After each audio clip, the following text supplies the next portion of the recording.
મુખ્યમંત્રી ભૂપેન્દ્ર પટેલે પંચકોશી પરિક્રમાના અવસરે મંગળવારે નાંદોદના રામપુરા ઘાટ ખાતે નર્મદા મૈયાની પૂજા અર્ચના કરી હતી।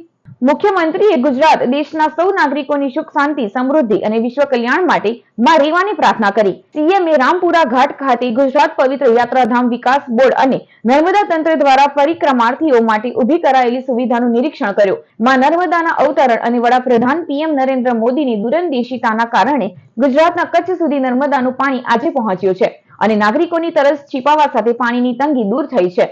ગુજરાત હરિયાળું બન્યું છે તેમ મુખ્યમંત્રીએ જણાવ્યું। ભૂપેન્દ્ર પટેલે રામપુરા ઘાટથી રણછોડરાય મંદિરે પહોંચી દર્શન કરી ધન્યતા અનુભવી। દેશભરમાંથી આવેલા વિવિધ પ્રાંતના પરિક્રમાર્થીઓ સાથે સંવાદ કરી તેમના મંતવ્યો સૂચનો પ્રતિભાવો મેળવ્યા। મુખ્યમંત્રી ભૂપેન્દ્ર પટેલે આપકી આસ્થા હમારી વ્યવસ્થાના મંત્ર સાથે રાજ્ય સરકાર પણ આગળ વધી રહી છે તેમ જણાવી પંચકોશી પરિક્રમા અર્થે આવતા શ્રદ્ધાળુઓ માટેની સુવિધાને કાયમી કરવાની નેમ વ્યક્ત કરી।